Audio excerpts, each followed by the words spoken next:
지금 QLD TQQQ를 보고 계신다면 시장보다 먼저 의심하셔야 할 게 있습니다. 바로 조금 배웠을 때 올라오는 그 자신감입니다. 수익이 한두 번 나면 이제 감 잡았다고 느끼고 여기서부터 성장은 멈춥니다. 더 무서운 건 실력이 아니라 착각이 계좌를 움직인다는 점입니다. 레버리지 상품은 특히 그렇습니다. 모르는 걸 모른 채 확신만 커지는 순간 계좌는 조용히 무너집니다. QLD와 TQQQ는 나스닥 100 종목을 따라가는 QQQ를 기반으로 움직입니다. QLD는 대략 2배, TQQQ는 대략 3배 방향성을 매일 따라가려는 구조입니다. 이 말이 달콤하게 들리는 이유는 단순합니다. 상승장에서는 속도가 전부처럼 보이기 때문입니다. 하지만 속도는 방향이 맞을 때만 선물이고 방향이 틀리면 처벌입니다. 그리고 그 처벌은 생각보다 빠릅니다. 많은 분들이 이렇게 시작합니다. QLD로 시작했다가 수익이 나니까 TQQQ로 옮기고 더 빨리 벌 수 있다고 믿고 어느 순간부터는 손실이 나도 다시 올라올 거라는 확신으로 버팁니다. 그런데 레버리지는 단순히 배수가 아닙니다. 하루하루 리셋되는 구조라서 같은 자리로 돌아오는 과정에서도 계좌가 다를 수 있습니다. 이걸 모르고 들어가면 차트가 아니라 내 마음이 계좌를 갈아먹습니다. 진짜 강한 사람은 모른다는 사실을 견딥니다. 그리고 그 모름을 견디는 동안 행동을 멈추는 게 아니라 규칙을 만듭니다. 겸손은 약함이 아니라 가장 위험한 오류를 피하는 힘입니다. QLD TQQQ를 다루는 사람에게 겸손은 손절이냐, 존버냐의 문제가 아니라 구조를 이해하고 실수를 예방하는 기술입니다. QLD TQQQ에서 가장 흔한 착각은 이겁니다. 나스닥은 장기 우상향이니까 레버리지로 오래 들고 있으면 결국 크게 번다. 여기서 문제는 장기 우상향이라는 문장이 내 계좌의 경로를 보장하지 않는다는 겁니다. 나스닥이 결국 오른다 해도 중간에 큰 낙폭과 변동성이 레버리지 계좌를 흔들어 놓습니다. 하락이 깊어질수록 회복에 필요한 상승폭은 더 커집니다. 이때 사람은 계산이 아니라 감정으로 움직입니다. 그리고 감정이 움직이는 계좌는 늘 꼭대기에서 사고 바닥에서 팔게 됩니다. 그래서 QLD TQQQ를 잘하는 사람은 종목을 먼저 고르지 않습니다. 자기 자신을 먼저 세팅합니다. 나는 어떤 상황에서 확신이 커지는지, 손실이 나면 어떤 말로 스스로를 속이는지, 수익이 나면 왜 과감해지는지 이걸 먼저 알아야 합니다. 레버리지의 실력은 차트 해석이 아니라 내 마음이 흔들릴 때도 지킬 수 있는 규칙의 개수입니다. 규칙의 첫 번째는 이해입니다.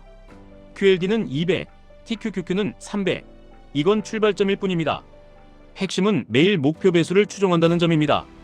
즉, 여러 날의 결과는 단순 곱셈처럼 나오지 않을 수 있습니다. 같은 방향이라도 변동이 크면 결과가 달라집니다. 이걸 받아들이는 순간부터 겸손이 시작됩니다. 수익이 났을 때도 내가 맞아서가 아니라 환경이 도와준 걸 수 있다는 걸 인정하는 겁니다. 규칙의 두 번째는 크기입니다. 레버리지의 파산은 대개 방향이 아니라 크기에서 옵니다. 같은 하락이라도 내가 너무 크게 들어가 있으면 멘탈이 먼저 깨집니다. 멘탈이 깨지면 그 다음 행동은 거의 정해져 있습니다. 손실을 만회하려고 더 들어가거나 공포에 팔아버리거나 둘 중 하나입니다. 그래서 비중은 실력입니다. 비중을 줄이는 건 겁이 아니라 전략입니다. 적게 들어가야 오래 살아남고 오래 살아남아야 복리가 작동합니다. 규칙의 세 번째는 기준선입니다. 기준선이 없는 매수는 결국 기분 매수로 바뀝니다. 기분 매수는 항상 상승한 뒤에 들어가게 만듭니다. 그래서 많은 분들이 QQQ의 흐름을 기준으로 삼습니다. 왜 QLD TQQQ가 아니라 QQQ냐? 이유는 간단합니다. 레버리지의 움직임은 과장되어 보이기 때문에 기준을 잡을 때는 원래의 흐름을 보는 게 더 냉정하기 때문입니다. 기준선을 딱 하나만 잡으셔도 됩니다. 한 달 동안 계속 지킬 수 있는 단순한 기준이면 됩니다. 복잡한 지표 10개보다 지킬 수 있는 기준 하나가 더 강합니다.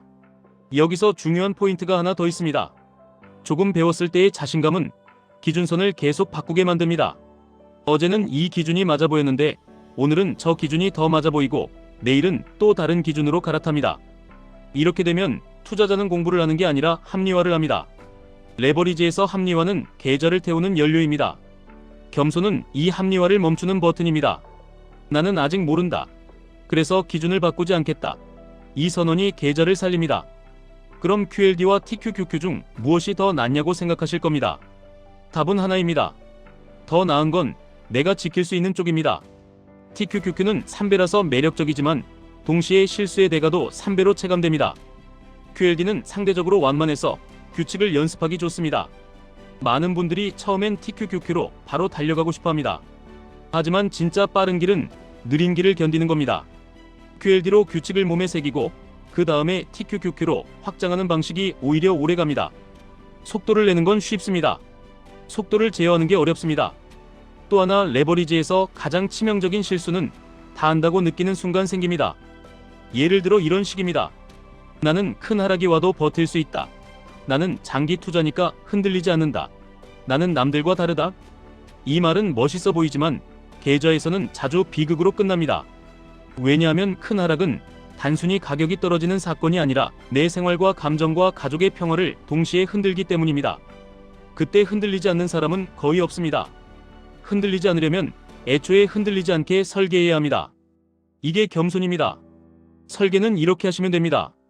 첫째, 내가 감당 가능한 최대 손실을 숫자로 상상해 보십시오. 이건 용기 테스트가 아니라 현실 테스트입니다. 둘째, 그 손실이 현실이 되었을 때도 계속 지킬 수 있는 매수와 대기 규칙을 정하십시오. 셋째, 그 규칙을 지키는 동안에는 뉴스와 감정에 반응하지 않겠다고 정하십시오. 레버리지에서 정보 과다 섭취는 독이 됩니다. 똑똑해 보이려다가 행동이 흔들립니다. 그리고 오늘 주신 문장처럼 스스로를 낮춰 천천히 배우는 쪽을 선택하셔야 합니다.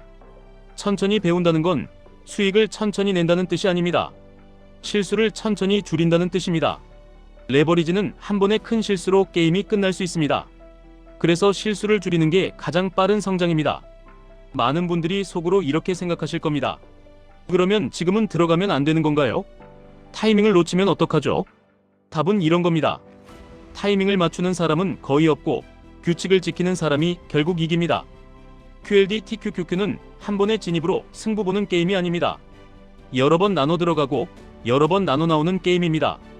그래서 분할은 기술이 아니라 겸손입니다. 한 번에 다 마치려는 욕심을 내려놓는 순간 오히려 성적이 좋아집니다. 또 이런 생각도 드실 겁니다. 레버리지는 오래 들고 가면 위험하다면서요. 그런데 왜 하죠?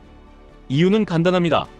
레버리지는 잘 쓰면 시간의 압축이 되고 못 쓰면 인생의 압축이 됩니다. 중요한 건 상품이 아니라 사용법입니다. 칼은 요리를 하기도 하고 사람을 다치기도 합니다. QLD TQQQ는 칼입니다. 그래서 겸손이 필요합니다. 겸손은 칼을 안전하게 쥐는 법입니다. 그럼 하락장이 오면 어떻게 하냐? 이 질문이 제일 큽니다. 여기서 겸손의 핵심이 나옵니다. 하락장을 예측하려고 하지 마십시오. 하락장이 오면 내가 어떻게 반응하는지부터 설계하십시오. 예측은 자존심을 키우고 설계는 생존을 키웁니다. 예측이 맞으면 내가 신이 된 것 같고 예측이 틀리면 계좌가 무너집니다. 설계는 맞고 틀리고가 없습니다. 설계는 지키느냐 못 지키느냐만 있습니다. 마지막으로 이 한 줄만 기억하시면 됩니다. 겸손은 수익을 줄이는 게 아니라 파산 확률을 줄입니다. 레버리지에서 파산 확률이 줄어들면 그때부터 수익은 따라옵니다. 다 안다고 느끼는 순간 성장은 멈추고 모른다는 사실을 견딜 때 성장은 다시 시작됩니다. QLD TQQQ는 그 성장의 연습장입니다. 지식이 아니라 태도를 훈련하는 곳입니다. 오늘 스스로를 다시 낮추고 천천히 배우는 쪽을 선택해 보십시오. 그 선택이 결국 가장 빠른 길이 됩니다.